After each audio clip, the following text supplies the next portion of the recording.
Hey guys, and welcome back to Angel Education YouTube channel. In today's video, we're talking about how to best prepare for interview at a private school in the UK or another country, either for 13 plus or 16 plus entry.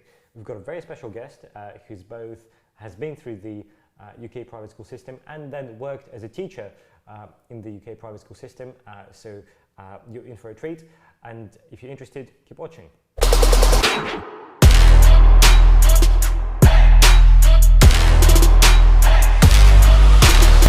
Great. So, guys, very pleased to have a very special guest, George Callahan. Hi, George. Hello. Good to see you again. Great to see you again. So, for those of you who haven't met George before, George studied at Eton College in the UK, followed by a degree from Oxford in history, followed by a career as a teacher across many leading independent schools in this country. That's right. I think you worked at Oundle. Yes. Ampleforth. Ampleforth. That's right. And then after that, you had a career overseas. Yeah, I taught in independent schools in Romania and Azerbaijan, British schools, and then I became a private tutor 8.5 years ago. However, despite all of this, the thing that George is famous for the most is the fact that he's got a highly successful YouTube channel called George from Ireland that you should be seeing on the screen right now. Strongly recommend you check it out. There are some great educational, entertaining videos, and I know George is working very hard to add more videos for you. So, you know, if you want a tip from me, definitely check out George's channel. You're in for a treat. But we're here to talk about the private school interview. So, George, you went through the UK private school system. Did the interview, was it as important when you were applying to school as it is today? No, because it wasn't as competitive. Like when I went to Eton, there were about 4 applicants for each place. They're now about 10, right? When I was at Eton, the very first boy from mainland China joined the school, and now there are already 24. So we didn't have people from the former Soviet Union coming to Eton or anything like that. So we got a lot more from overseas applying. Got it. So basically, it's a more competitive field now. Definitely, yes. Got it. Okay, and tell us about the interview. So in the UK, UK private schools, you have the 13 plus and the 16 plus entry point. What is 13 plus? What does it even mean? Okay, so when you're either 13 or coming up to 13, doing exams, but also the interview, because in the UK you go to school up until the age of 18. So you join a secondary school typically at the age of 13. We call this year 9. Go through years 10, 11, 12, 13. Year 13 is the end of school. You're 18. You leave school. Mm-hmm. 13 plus is a typical entry point. That's the most common entry point for these top independent schools in the UK. And then there is another entry point at 16. You could go to age 16 and do the last 2 years at school in the UK. You'd be coming from abroad or changing from one British school to another. Okay. And again, I'm guessing the interview will be vaguely similar. So how do you prepare, what's in the interview? What's in the interview? Well, there's going to be some small talk like, good afternoon, how are you? Did you have a nice flight? Which hotel are you staying in if you've flown in from abroad? Sometimes these things have been online, particularly with coronavirus. And you've got to put yourself in the mind of a headmaster, headmistress. What would you want to see in a pupil? Well, you want to see the person is clever, polite, wants to come to the school, has something to say for himself, herself, knows something about the school, has some positive, constructive hobbies, things like that.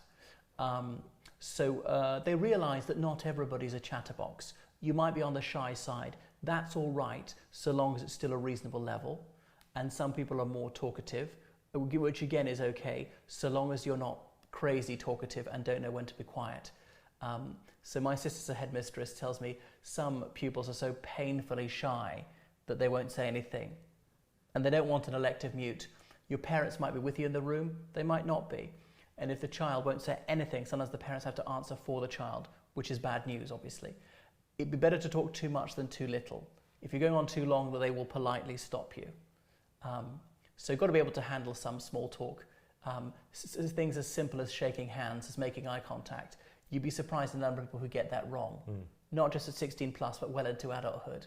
Are courteous, be super polite. You have to understand the importance of the occasion. Don't speak to the headmaster like he's a mate. This is an authority figure. And I think this is you on your best behaviour. And if you're not respectful now, what you're going to be like on a typical day? Even worse. You want to come to this school, not just any UK school, you know something about it. So you're saying a student needs to have done their homework? A bit of research, go on the website, not that difficult, some basic stuff, repeat their propaganda back at them. They have buzzwords, we're an outward bound school, or we believe in a holistic education, or we strive for excellence. And know some basic facts. If it was founded by Queen Elizabeth I, would know that, or the foundation year, or what the motto is, or the school colours are. You don't have to know everything, but you should know a few basic things. Yeah, and more recently, pretty much every top private school now has Instagram, Twitter account. You can go into those and you just see what recently they posted about. Maybe there is a sports day, maybe there is a drama, a sort of a drama performance, and you can always say, I'm particularly excited about the school because I see you do lots of drama. I'm interested in that. Is that the sort of thing? Exactly, like Hurtwood House, for example. They're a school they really emphasise the performing arts. Yeah, or Gordonston, they're really into sailing and camping expeditions. Yeah, some schools have an outstanding musical tradition, or Eton is the biggest rowing club in the world, or something like that. Harrow is very proud that Winston Churchill went there. Okay, that's not a recent thing, but know something about it. And they're going to be the bog standard questions. Why do you want to come to this school? Yeah, what's your favourite subject?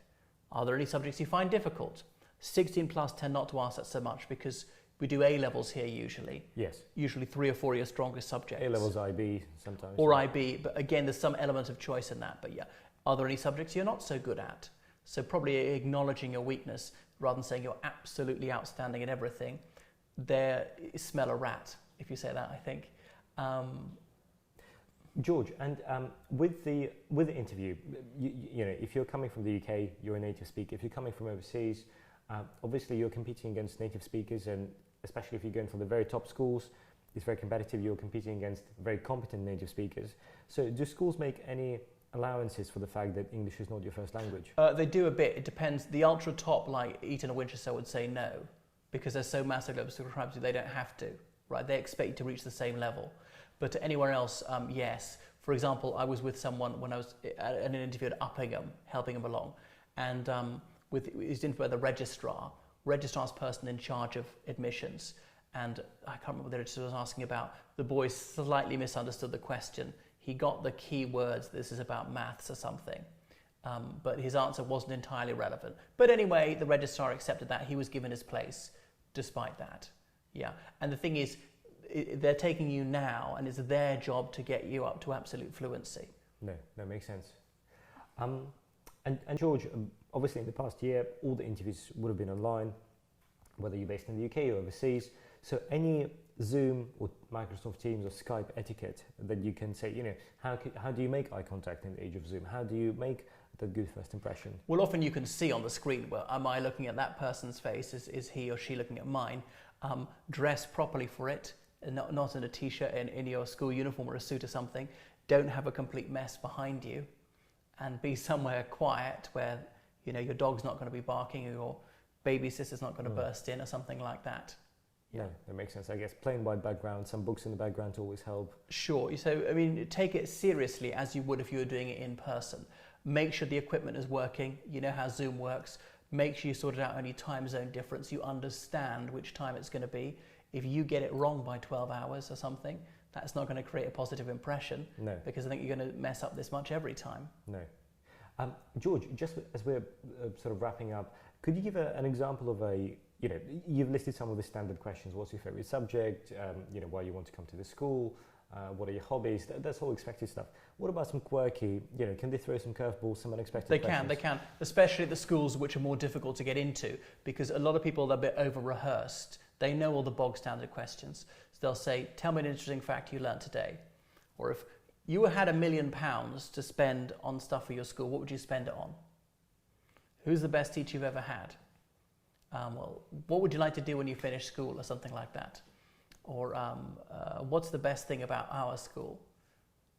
Okay, and if you didn't come to our school, where would you go? They're tricky questions for... Well, some of them are, because the thing is that actually stretches the pupil, reveals the character. We see what the person's like genuinely, because too often the head is thinking, or the registrar's thinking, yeah, that's the tutor speaking, because the person is rattling it off and they've memorized their speech. Another thing is, if you're giving your standard answer that you've carefully rehearsed about sports you like, is to interrupt you and ask you about something else. And sometimes that really throws the candidates. Oh, right, I see. Yeah. So ones that come across as sincere, I mean, they're not stupid. They know people are prepared for these things, which is why they try to counteract that, any advantage you have from being over-prepared. No, makes sense. So, George, how can you prepare? What's the best preparation for the... Well, as I say, thorough research on that school, obviously visiting the school, which they'll be very happy to facilitate, being sincere in your reasons for wanting to go there, and thinking through answers, getting yourself a list of questions, writing out a script, and which you semi-memorize. You don't have to use the precise words each time, but have ideas. At least one sentence answers. Never yes, no. Answer plus one. Give it slightly more information than they asked for. But not too much more.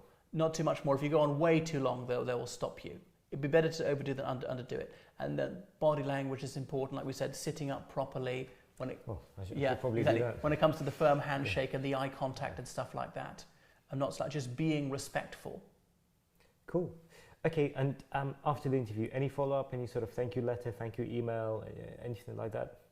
Okay, that would be good, yes. And then they will let you know in a few weeks usually. It'll be a combination of your interview and how you came along in the exam. If you underperform the exam, your interview might drag you up. And really just avoiding any disasters. Quite often they say, do you have any questions for me? And if you say, yes, are there boys at this school? And it's no, this is an all-girls school, you should know that. Do you see what I mean? No, it makes sense. Or do I have to do maths? We've got a really negative gist to it. And usually, once at the age of 16, yes, you do. So if you have a sensible question about can we do kayaking here, something you couldn't be reasonably expected to know, that would be all right. But if rather than ask anything foolish, say no, that's everything. No, it makes sense. Great. Well, listen, if you're a student looking to apply to a top private school, I hope this was very, very useful. If you're a parent of a student watching this again, this will be hugely valuable to you. But please join me one more time in thanking George. George, thank you. It was delightful. As a reminder, George has a very special YouTube channel called George from Ireland, which is on your screen right now. I strongly recommend you check it out and watch some of George's videos. But for now, goodbye and thank you, George. Goodbye.